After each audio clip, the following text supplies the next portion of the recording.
내용을 담고 있습니다. 그러니까 이 30편 주제는 한마디로 이야기하면 은혜거든요. 은혜를 고백하고 찬양하고 선포하는 내용이니까 사실 이게 시편을 읽으면서도 그렇고 또 설교하면서도 그렇고 은혜가 충만하고 기쁨이 있고 이래야 되는데 제가 이 설교를 늘 할 때마다 그런 생각을 하는데 참 이렇게 기뻐하거나 감사하거나 찬양하거나 이 본문에 보면 뭐 춤추고 뛰고 이런다고 하는데 춤을 추거나 굉장히 익숙하지 않은 그런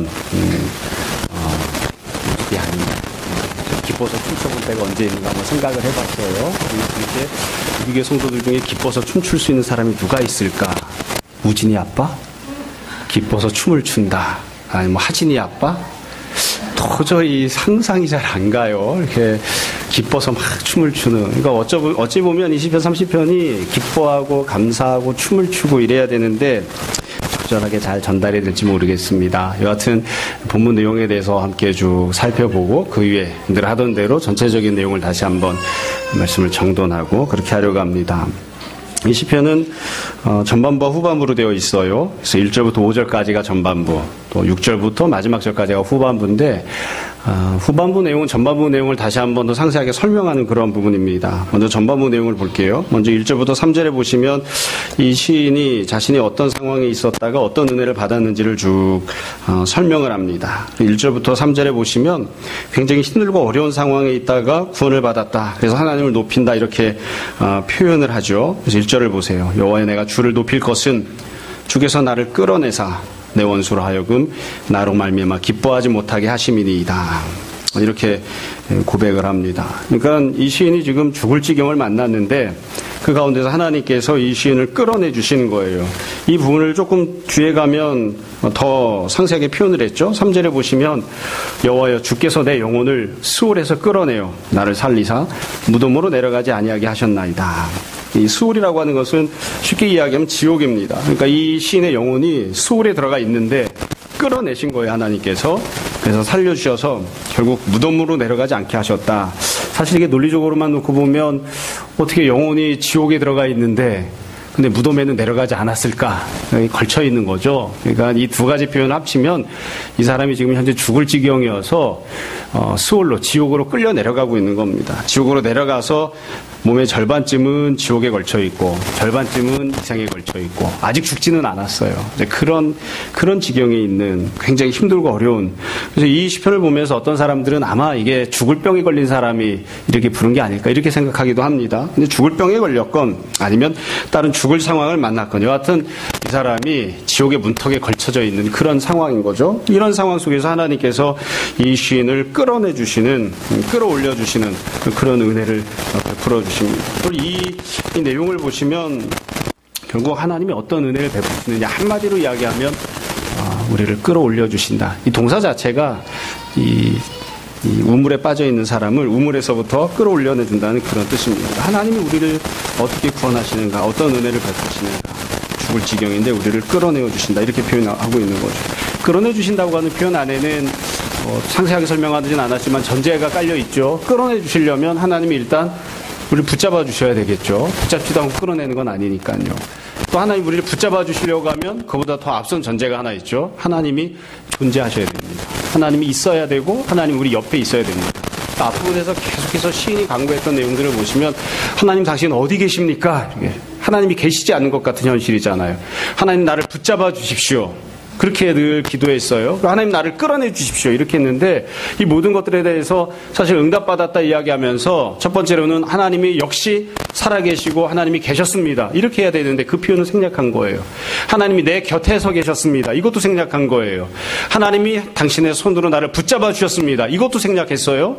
그리고 그냥 결과적으로 한마디만 이야기한 거죠. 하나님이 나를 끌어내 주셨습니다. 그래서 내 영혼이 내 몸이 절반쯤은 지옥에 걸쳐 있었는데 그 상황에서부터 내 힘으로는 헤쳐나올 수가 없었지만 내 방법으로는 어떻게든 거기서 벗어날 수가 없었지만 하나님 나를 끌어올려 주셔서 내가 여기 구원을 얻게 되었고 내가 이래서 하나님께 찬양합니다. 이렇게 고백하는 그런 것이죠. 그러니까 하나님께서 그냥 말씀으로만 뭐 이것저것 알려주시거나 지적인 어떤 은혜를 베푸시는 것이 아니라 실제적으로 구원을 허락하시는 그런 모습을 우리가 볼 수 있습니다. 여러분 사실 이 내용만 이야기하면 1절부터 3절까지만 이해하면 이 시편 전체를 우리가 다 읽은 거나 마찬가지입니다. 하나님이 어떤 은혜를 베푸시는가, 우리를 끌어내 주신다. 아마 이 시인이 이렇게 하나님이 끌어내 주셔야 되는, 지옥에 걸쳐져 있는 이런 상황에 처하게 된 그 이유가 뭔지 정확하게 모르겠습니다. 이 사람이 죄를 졌기 때문에 형벌을 받아서 이런 지경이 되었는지, 뭐 그럴 수도 있을 것 같아요.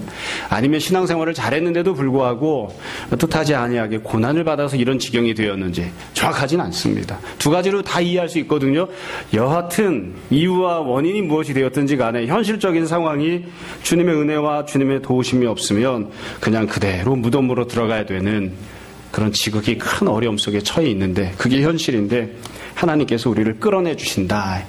여러분, 성도가 받는 은혜는 사실 다 이런 은혜죠.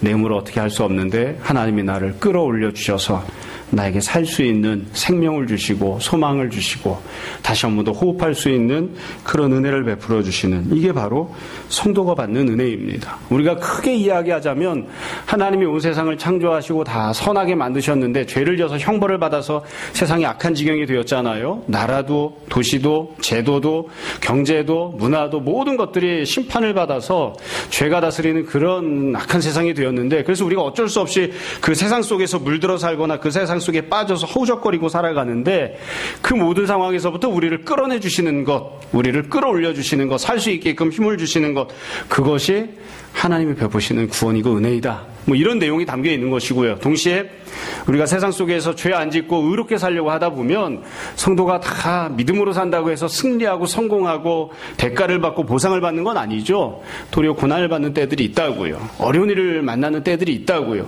내가 왜 믿음 지키고 살려고 하는데 이렇게 손해를 봐야 됩니까? 그걸 모르고 그런 믿음을 지키고 살려고 했느냐. 믿음 지키고 살려고 하면 고난을 당하기 마련입니다. 어려움이 있기 마련입니다. 딴 녀석들이 10걸음 뛰어갈 때에 나는 2-3걸음밖에 못 걸어가는 그런 상황을 만날 수밖에 없습니다. 다른 놈들은 적절하게 이것저것을 거절할 때 나는 그렇게 못해서 이것저것 그냥 십자가를 져야 되는 그런 때들이 있습니다. 그래서 믿음으로 살아간다는 건 때때로 이렇게 고난을 당하는 그런 현실을 맞이하는 것인데, 우리가 그거 알면서도 그 길을 가죠. 그럴 때에 나는 어찌할 수 없지만, 세상은 나에게 소망을 주지 않지만 주님께서는 나를 끌어올려 주시는 은혜를 베풀어 주신다. 우리가 이것을 늘 기억했으면 또 이로 인하여 또 우리도 늘 찬양하고 주님을 높이는 그런 모습으로 살 수 있었으면 좋겠습니다. 여튼 이 시인이 이렇게 고백을 했죠.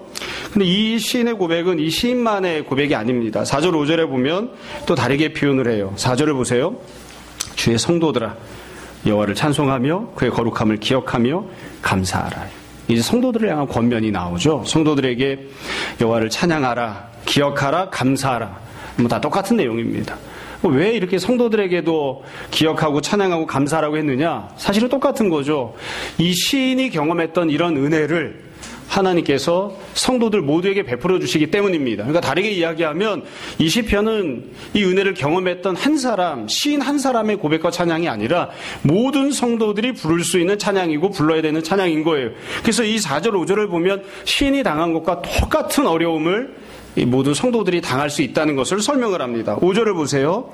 그의 노염은 잠깐이요 그의 은총은 평생이로다. 저녁에는 울음이 깃들일지라도 아침에는 기쁨이 오리로다. 그러니까 성도들이 당하는 상황들을 쭉 얘기를 하고 있어요. 성도들이 어떠한 일들을 당하는가? 5절에 보면 하나님의 노염을 당하기도 하고, 노염을 당한다는 것은 죄를 졌기 때문에 하나님이 심판하시는 그 심판을 받은 그런 경우들이죠. 또 저녁에는 울음을 울어야 되는 그런 상황들을 만난다고요. 사실 이 시편을 보면서 5절에서 저녁에 울음이 깃들인다 하는 부분을 제가 오랫동안 생각을 좀 해봤습니다. 이것도 마찬가지여서요. 제가 한번 생각을 해봤어요. 제가 저녁에 울었던 때가 언제 있나? 여러분도 한번 생각해 보세요. 저녁에 울었던 때가 여러분 언제 있습니까? 그리고 또 한번 생각을 해보십시오. 저녁에 울음이 깃들였다고 했는데 그럼 이 사람은 아침, 점심, 오후 이때는 멀쩡하고 평안하게 잘 살고 문제가 없다가 저녁에 갑자기 어려운 일이 생긴 걸까요? 아니에요. 제가 생각할 땐 그런 것 같아요. 이게 시인이니까 시로 쓴 거잖아요. 아침부터 어려운 일이 있었어요. 점심 때도 힘든 일이 있었어요. 그래서 아침부터 울고 있는 거예요. 아침에도 울고 점심에도 울고 오후에도 울고 저녁 때쯤 되면 이제 좀 마음이 진정이 되고 상황이 호전이 되어서 더 이상 울지 않아도 되는 상황이 되면 좋은데 그게 아니라 아무런 상황 변화가 없는 거죠. 그러니까 저녁 때에도 계속해서 울고 있는 거예요. 저녁 때에도 울고 있는. 참 힘들고 어려운 거죠. 그러니까 이 앞에 1절부터 3절에 나왔던 시인이 당했던 상황과 비슷해요. 내가 힘들고 어려운 내 영혼이 스월에 걸쳐져 있는, 조금만 더 시간이 지나면 내가 완전히 무덤 속으로 그렇게 들어가게 되는 그런 지경입니다. 아침에도 점심에도 저녁에도. 그래서 내가 하루 종일 내 눈물이 마를 시간이 없습니다.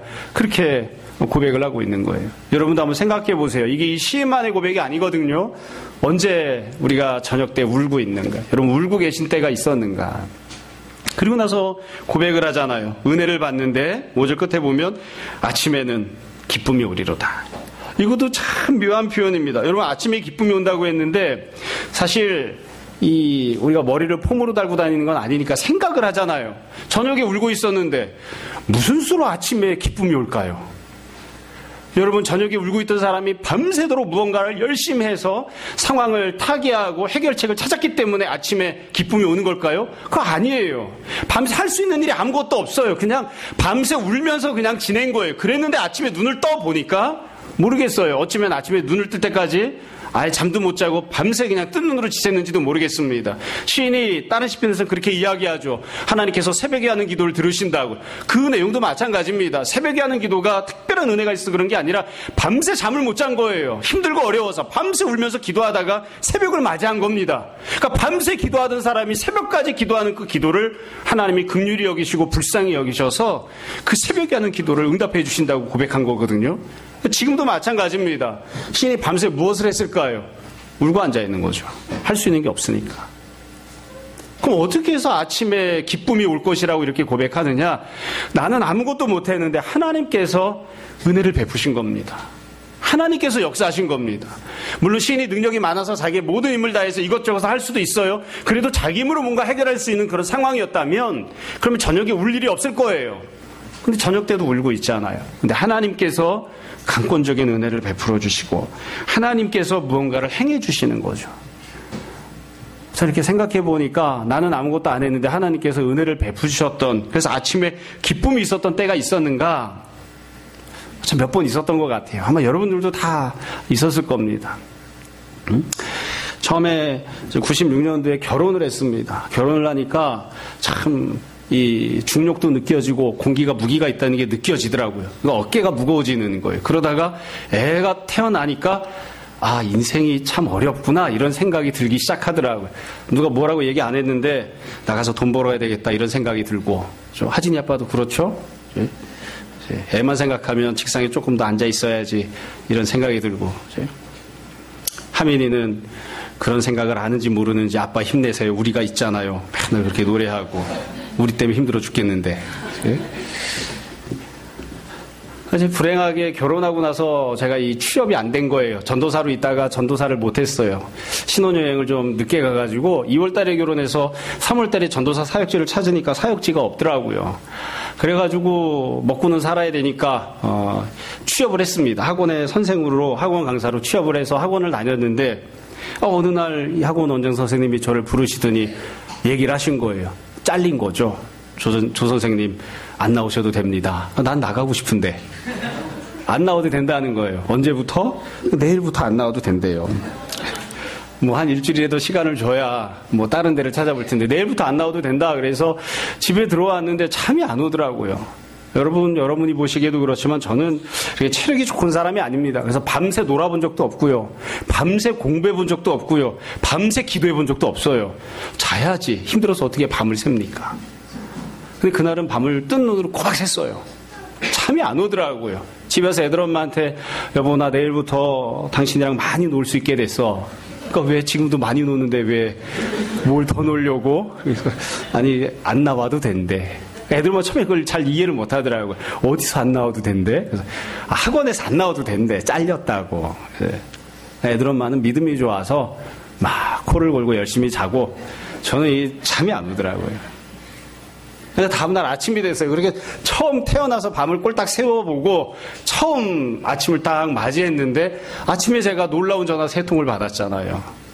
아침에 전화 한 통이 딱 왔는데 제가 전도사일 때 취업하기 전에 글 쓰는 아르바이트를 했었는데 그 출판사가 망했거든요. 근데 제가 거기에서 돈 띈 게 300만 원이 있었습니다. 근데 그 회사를 인수한 사람이 전화가 온 거예요. 보니까 기록을 보니까 300만 원 띄셨던데 제가 한 200만 원이라도 드릴 테니까 우리 출판사에서 글 쓰는 거를 좀 계속 해줄 수 있느냐.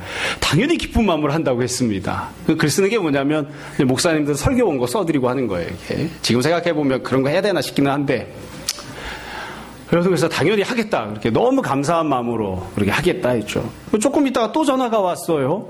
돈 벌 때에서 전화가 오는 거죠. 두 번째 전화 온 것은 우리 모교회 집사님이 전화가 왔어요. 조진 전도사님, 전도사 하시면서 안 한다고 알고는 있었지만 그래도 우리의 과외를 좀 해줄 수 있느냐. 그래서 너무 감사하더라고요.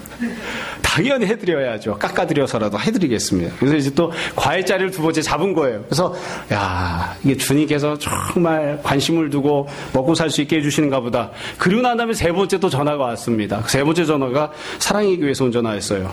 이번 5월부터 시작해서 사역할 수 있느냐. 그래서 당연히 가야지요. 그리고 나서는 글 쓰는데 그다음에 과외하기로 했던데 다 안 하기로 하고 사랑의 교회 전도사로 갔다고요. 그날 아침에 세 통 받은 거예요. 세 통. 그날 그걸 경험하면서 제가 확실히 깨달은 게 있습니다. 내가 믿음이 없구나. 내가 믿음이 있었으면 기다릴 수 있을 만한 그런 믿음이 있었으면 주님이 일주일이라도 버티라고 하셨을 텐데 이 자식은 하루도 못 버틸 놈이다. 아시니까 어려운 일이 생기니까 곧장 다음날 아침에 전화 세 통으로 응답하시는구나.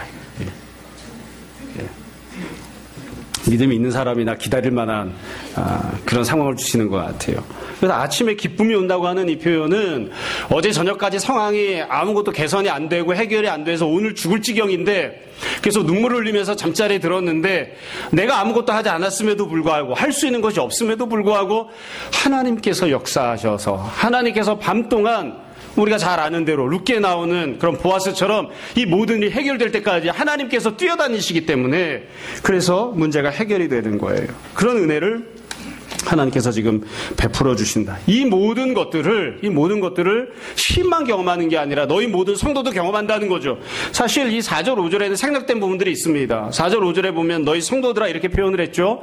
성도들이 시인과 똑같은 상황을 만났습니다. 똑같은 은혜를 또 받아 누립니다. 그러면 과정이 생략돼 있어요. 시인이 했던 것과 똑같은 방법들을 선택했어야 됐겠죠. 시인은 하나님 앞에 부르짖고 기도했었습니다. 그럼 너희 성도들은 어떤가요? 4절 5절에 보면 성도들이 기도했다는 기록은 없죠.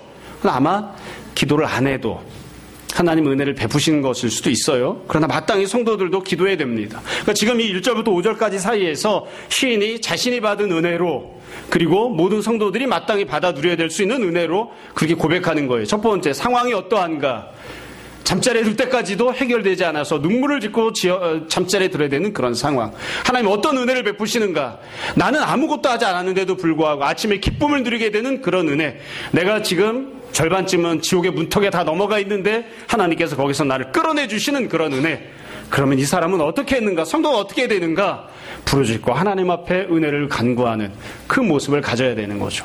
이와 같은 모습에 대해서 이 시인이 찬양하고 하나님 앞에 고백을 합니다. 이게 전반부 내용입니다. 사실 이 전반부 내용에서 시인이 하고 싶은 얘기를 다 한 겁니다. 근데 후반부로 넘어가면 이 똑같은 내용을 다시 한 번 더 반복해서 설명합니다. 그러면서 조금 더 부가적인 내용들을 더 담아 놓았어요. 자, 그러면 시인이 이 상황들을 다시 설명하면서 뭐라고 이야기했는가? 후반부로 넘어갈게요. 6절부터 보시기 바랍니다. 6절, 7절. 이 시인이 자기가 어떤 상황에 처했는지 자기가 만났던 문제와 고난이 어떤 종류의 고난이었는지를 6절 7절에 보면 다시 상세하게 설명을 했습니다. 6절을 보세요. 내가 형통할 때 말하기를 시인이 하나님께 은혜를 받아서 형통한 거죠. 상황이 좋은 거예요. 그때 뭐라고 이야기했냐면 영원히 흔들리지 아니하리라 하였도다. 여호와여 주의 은혜로 나를 산같이 굳게 세우셨더니 그러니까 시인이 원래는 형통한 상황을 누리고 있었습니다. 다 잘 되는 거예요. 산처럼 흔들리지 않는 바위처럼 흔들리지 않는 여하튼 하나님께서 은혜를 베풀어 주셔서 모든 것들이 넉넉한 건강한 풍요로운 형통한 평안한 그런 좋은 상황이 있었습니다. 그러다가 어떤 일을 만난 거냐면 7절 끝에 보면 주님께서 얼굴을 가리셨다.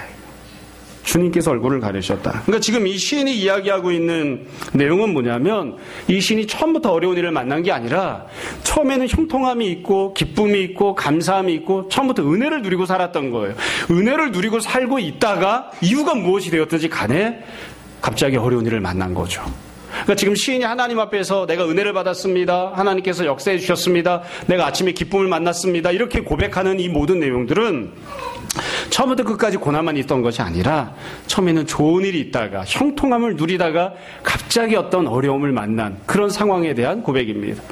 그러니까 지금 이 시편은 그런 내용이에요. 지금 이게 다윗이 고백하고 있는 것이니까, 다윗이 지금 찬양하고 있는 것이니까 다시 형통함을 누리고 있다가 갑자기 어느 날 어려운 일을 만나는, 원래 처음부터 아팠던 사람이 아니라 처음에는 건강하게 잘 지냈는데 내가 딴 건 몰라도 건강하는 만큼은 자신이 있다 이런 사람이었는데 갑자기 건강을 잃게 되는, 내가 다른 모든 것들은 몰라도 내 가족이나 또 내 배우자의 관계나 이런 부분에 있어서만큼은 내가 정말 자신이 있다, 그렇게 평안함을 잘 누리고 살다가 갑자기 그 부분에서 문제가 생기는, 갑자기 어떤 어려움을 만난 그런 부분인 거죠. 그러니까 상황이 변화한 겁니다. 형통한 상황이었다가 어려운 일을 만나는 그런 변화된 상황을 만난 거예요. 그러니까 이런 상황을 만났을 때에 이게 지금 이 신이 만난 고난이었거든요. 이 신이 그 다음에는 어떻게 했다고 표현을 하는가? 7절 끝에 보시면 내가 근심하였나이다 이렇게 되어 있죠. 근심하였나이다. 여러분, 상황이 어려운 일을 만나면 근심하는 게 당연한 것이죠. 어떤 분들은 근심 걱정이 안 된다 이런 분들도 있어요. 네. 저도 가끔은 이렇게 어려운 상황을 만났는데도 이 걱정이 안 되는 때들도 많이 있긴 합니다. 근데 사람은 누구나 상황이 좋지 못하면, 어려운 일을 만나면 근심하는 게 당연합니다. 애가 아픕니다. 근심이 될까요? 안 될까요? 근심이 되겠죠. 근심이 안 되고 나는 주님만 의지하기 때문에 애가 아파도 마음이 평안합니다. 그럼 그게 인간입니까? 그런 사람 없습니다. 내가 몸이 아픕니다. 그렇지만 나는 주님을 의지하고 있기 때문에 늘 마음에 평안이 있습니다. 그럴 수 있는 사람이 있나요? 그럴 수 있는 사람은 없습니다. 마음에 근심도 있고 그렇지만 평안도 있는 거죠. 근심이 없을 수가 없겠어요? 있겠어요? 그럴 수는 없는 거죠. 그러니까 당연한 그런 반응을 보이는 거예요. 어려운 일을 만났을 때, 더군다나 형통하고 있다가 그러다가 지금 어려운 일을 만났잖아요. 그럼 당연히 근심이 생기죠. 좀. 이건 뭐 누구나 다 마찬가지인 것 같아요. 그런데 이 시인은 여기서 끝나는 것이 아니었죠. 근심하는 데서 끝나는 게 아니었어요. 8절부터 보면 시인이 보이는 반응에 있어서의 변화가 나타납니다. 8절을 보세요. 여호와여, 내가 주님께 부르짖고 여호와께 간구하기를. 이게 제일 중요합니다. 9절부터는 부르짖고 간구한 내용이 나오는데 사실 내용은 뭐 그렇게 중요하지 않아요. 9절을 보세요. 내가 무덤에 내려갈 때 나의 피가 무슨 유익이 있으리요. 진토가 어떻게 주를 찬양하며 주의 진리를 선포하리이까. 이렇게 뭐 이런 내용은 별로 중요하지 않아요. 정말 중요한 건 뭐냐면 이 사람이 태도를 바꾼 겁니다. 처음에 근심하는 사람이었어요. 근심을 안 하던 게 아니라, 처음부터 평안하기만 한 게 아니라 근심을 하던 사람이었는데 반응을 바꿉니다. 8절에서는 내가 주님께 부르짖고 여호와께 간구합니다. 10절에 보면 여호와여 들어주십시오. 은혜를 베풀어 주십시오. 여호와여 나를 도와주십시오. 그렇게 간구하죠. 그러니까 이 시인이 행동을 바꾼 거예요. 그러니까 앞부분의 전반부에서는 어떻게 이야기했느냐? 고난이 있다고 했잖아요. 그러니까 고난이 있다고만 이야기하고 상세한 설명을 안 했어요. 근데 지금 후반부에서는 어떻게 이야기하냐면 그 고난이 어떤 고난이었냐면 원래 처음에는 형통함을 누리고 있다가 찾아온 고난입니다. 뜻밖의 찾아온 고난입니다.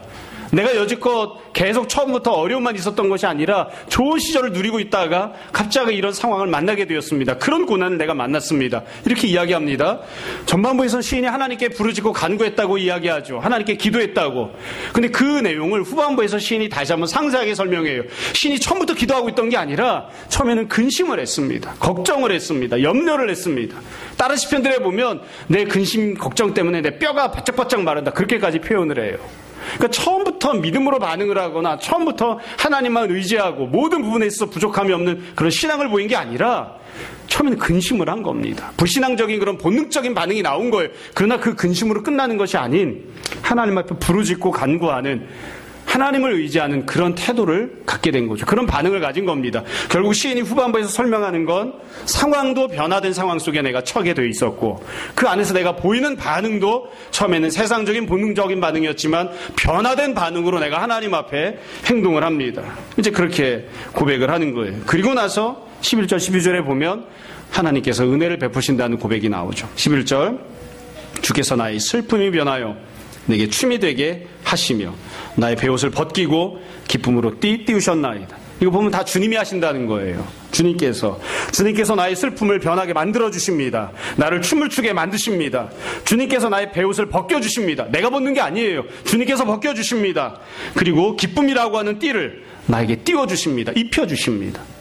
주님께서 이와 같이 은혜를 베풀어 주셨다. 그렇기 때문에 12절 잠잠하지 아니하고 내 영광으로 주를 찬송하게 하심이니이다. 내가 그래서 하나님을 찬양하는 그런 모습으로 살아가고자 합니다. 그렇게 또한 살겠습니다. 이렇게 고백을 합니다. 자, 정리를 하겠습니다. 본문 내용은 어렵지 않죠. 어떤 구체적인 상황이 있었는지는 모르겠습니다. 그러나 다윗이 또 저는 이게 다윗이 썼다고 생각을 하는데 누가 되었건 이 시를 썼던 사람이 그리고 다윗이 중간에 고백한 것처럼 모든 성도들을 향해서 이렇게 고백하고 찬양하고 선포를 합니다. 살면서 고난을 만나는 겁니다. 성도로 살아가고 있는데 혹은 죄짓고 살아가고 있었는데 여튼 고난을 만난 겁니다. 형통함 가운데 평안함 가운데 건강함 가운데 풍요로움 가운데 살다가 갑자기 건강을 잃게 되고 풍요로움을 잃게 되고 관계가 엉클어지고 내 힘으로는 어떻게 할 수 없는 그런 상황을 만난 겁니다. 그래서 늘 기쁘고 감사하게 살고 있다가 아침부터 저녁까지 눈물을 짓고 살아야 되는 그런 삶이 돼버린 겁니다. 그제서야 이 시인이 자기가 하나님 앞에 취하던 행동도 바꾸기 시작했습니다. 그전에는 근심했는데 그전에는 내가 평안히 지내면 될 것이다 그렇게 자고한 마음을 품고 살았는데 그게 아니라 하나님을 붙들고 의지하는 하나님께 기도하는 모습으로 상황이 바뀐 거죠. 그렇게 반응을 바꾸는 거죠. 그래서 결국 하나님께서 은혜를 베풀어 주셔서 이 시인의 현실을 바꿔주시는 그런 모습을 우리가 볼 수 있습니다. 이게 이제 이 시편이 담고 있는 모든 내용들입니다. 결국 이 정도 이렇게 말씀을 드리면 우리가 이 시를 다 읽으면 우리가 잘 알 수 있어요. 상황이 변화할 때 좋은 모습에서 나쁜 모습으로 변화할 때 주님이 우리에게 무엇을 원하시는가? 그렇죠? 우리의 행동과 태도가 우리의 반응이 우리의 믿음이 변하는 것을 주님이 원하십니다. 그것이 우리가 주님 앞에 보여야 할 그런 우리의 몫이죠. 그러면 주님께서 또한 우리에게 은혜를 베푸셔서 우리를 끌어내 주시고 우리에게 구원을 허락하실 것입니다. 이 시인이 자신의 경험을 고백하고 찬양한 거예요. 자, 했던 내용들을 다시 한번 정리해서 한두 가지 말씀드리겠습니다. 역시 제일 중요한 것은 하나님께서 은혜를 베푸신다는 겁니다. 이 시편 30편은 처음에 말씀드렸던 것처럼 핵심 주제가 시인이 정말 하고 싶은 이야기는 하나님의 은혜입니다. 은혜. 내가 은혜를 만들어가는 것이 아니라 내가 노력하고 살아서 내가 열심히 산 대가와 내 열매를 가지고 무언가 나를 풍요롭게 만들고 나를 고쳐나가는 것이 아니라 하나님께서 나에게 은혜를 베푸십니다. 하나님만이 나를 끌어내실 수 있습니다. 내가 빠져있던 모든 것들로부터 오직 하나님 한 분만이 나를 끌어내실 수 있습니다. 그러므로 그 하나님을 의지해야 하는 것이죠. 하나님의 은혜를 구하는 그리고 하나님의 은혜만이 나를 살게 하신다는 그런 고백을 하는 그런 성도들이 되어야 됩니다. 두 번째는 여러분 이 시 제목을 보시면 성전 낙성가라고 되어 있죠. 이게 뭐냐면 성전을 세우고 낙성식을 할 때 불렀다는 거예요. 사실은 이 제목만 놓고 보면 이 다윗이랑 잘 안 맞아요. 다윗은 성전을 지은 적이 없습니다. 그러니까 우리가 이걸 어떻게 이해되냐면 이것 가지고 학자들은 막 싸우는데 저 같은 사람은 간단하게 생각해요. 다윗이 평상시 부른 노래가 있어요. 근데 그거를 나중에 다윗의 아들인 솔로몬이 성전을 지은 다음에 그 성전을 낙성식 하면서 자기 아버지가 불렀던 이 시편을 아마 이스라엘 백성들이 거기에 맞는 곳으로 해서 부르지 않았을까 싶어요. 그렇게 생각해보면 이 시편이 갖고 있는 내용이 앞에 말씀드린 첫 번째 주제 하나님이 우리에게 은혜를 베푸시고 구원하신다는 것과 딱 맞아 떨어집니다. 여러분 우리가 하나님의 은혜가 필요하면 어디로 가야 할까요? 내가 내 힘으로 끌어올려지는 것을 내가 원하는데 내 힘으로 그걸 할 수 없을 때는 어떻게 해야 됩니까? 성전에 나아가야죠. 성전에. 여러분 기억하십니까? 지난주에 우리가 나누었던 말씀이 29편인데요. 29편을 보면 시인이 세 가지로 나누어서 설명을 했어요. 첫 번째, 인간 세계. 인간 세계에서 하나님께 경배하지 않는다. 두 번째, 피조 세계. 하나님의 영광에 가득하다. 그러나 피조 세계가 하나님께 영광 돌리는 건 아니에요. 세 번째, 가장 온전한 곳이 있어요. 성전입니다. 성전에 나온 모든 자들이 하나님께 예배하고 경배하고 그때 하나님께서 성전에서 하나님의 백성들에게 평안을 그리고 은혜를 베풀어 주신다. 그러니까 다 성전으로 나오라 그렇게 부르는 게 29편이었거든요. 그리고 지금 30편에서는 도대체 성전에서 어떤 은혜를 받을 수 있는가를 선포하는 겁니다. 내 힘으로는 도저히 극복할 수 없는 현장, 어떤 문제, 어려움, 평안하다가 어떤 어려움을 만났을 때 그때 어떻게 해야 되는가? 하나님 앞에 나아가라.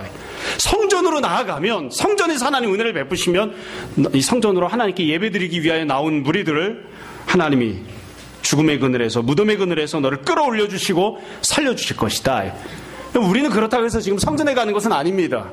우리는 이 은혜를 받을 때 성전에서 받는 게 아니라 이 시인이 지금 선포하는 내용은 사실 성전에서 은혜를 받는다고 선포하기는 하지만, 문자적으로는 그렇지만 하나님을 붙들고 하나님 앞에 나아가고 하나님의 은혜를 받으면 그와 같은 은혜를 누릴 수 있다고 고백하는 거잖아요. 하나님 앞에 나아갑니다.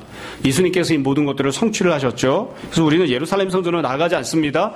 예수님을 통해서 하나님 보좌 앞에 나아갑니다. 참된 하늘에 있는 성전으로 나아가는 것이죠. 거기서 이와 같은 은혜들을 누린다. 이와 같은 은혜들을. 제가 하고 싶은 얘기는 다 했습니다. 마지막으로 한 가지만 말씀드리고 오늘 말씀을 이제 마무리를 하려고 합니다. 아마 여러분들도 마찬가지겠습니다만 저도 마찬가지고요.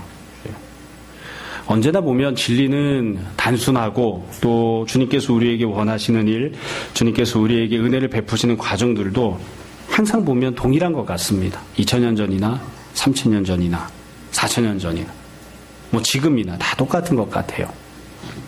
여러분, 하나님께서는 우리 모두가 다 평안하게 살기를 원하십니다. 우리 모두가 다 강건하기를 원하십니다. 근데 이유가 무엇이 되었든 우리에게 어려움들이 생기잖아요. 하나님이 은혜를 베푸셨다가 그 은혜를 거두어 가시는 것처럼 보이거나 아니면 우리가 죄를 지어서 하나님께 심판을 받는 것처럼 보이는 그런 어려운 일들을 우리가 만나곤 합니다. 그런 어려운 일을 안 만나는 사람이 누가 있겠습니까? 형통하다가 고난을 만나는 그런 상황들을 우리가 처하게 될 때에 우리가 어떻게 행동하고 살아야 되는가? 어떻게 해야 주님의 은혜를 받게 되는가? 어떻게 해야 우리가 구원을 경험하게 되는가? 하나님은 무엇을 원하시는가? 항상 늘 대답은 똑같은 것 같아요. 은혜가 필요한 사람들, 여지껏 형통함 가운데 내 힘으로 살 수 있다고 생각하며 살았다 하더라도 은혜가 필요한 사람들, 겸손한 마음을 가지고 하나님 앞에 나오기를 하나님이 원하십니다. 주님, 제 힘으로는 할 수 없습니다.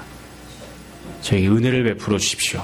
구약시대 때는 성전으로 나오라고 하신 것이고요. 우리는 예수 그리스도를 통해서 하나님 앞에 나오라고 하시는 거예요. 그러니까 4000년 전에도 5000년 전에도 하나님 앞에 나와 기도합시다. 2000년 전에도 1000년 전에도 100년 전에도 오늘날에도 은혜가 필요한 사람들, 내가 깊은 구렁텅이에 빠져 있다고 하는 사실을 잘 자각하고 겸손한 마음으로 하나님 앞에 나아옵시다. 하나님 앞에 나아가서 우리의 자리를 정합시다.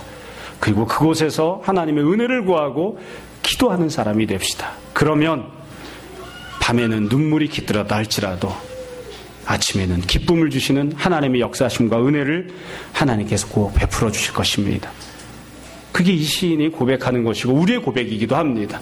거창하게 성경의 하나님 말씀이기 때문에 이 기록된 내용을 문자적으로 해석하고 이걸 떠나서 우리의 삶 속에서 하나님이 우리에게 어떤 은혜를 베푸셨는가를 생각해 볼 때도 마찬가지입니다.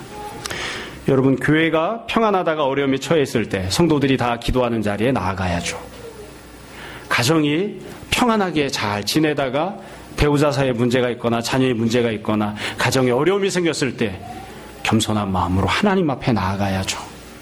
내가 개인적으로 평안하게 지내다 어떤 어려움이 생겼을 때 하나님 앞에 나아가야 됩니다. 여러분, 모쪼록 우리 모두가 다 교만한 사람으로 형통을 누리는 그런 사람들이 아니라 겸손한 모습으로 주님의 은혜를 구하고 살아가는 사람들, 그래서 아침에 하나님께서 나를 위하여 역사하셨음을 잘 경험하고 목도하는 그런 믿음의 사람들이 되었으면 좋겠습니다. 늘 가난한 마음으로 주님 붙들고 기도하는 여러분들 다 되시기를 주님 이름으로 축원합니다. 잠시 기도하겠습니다.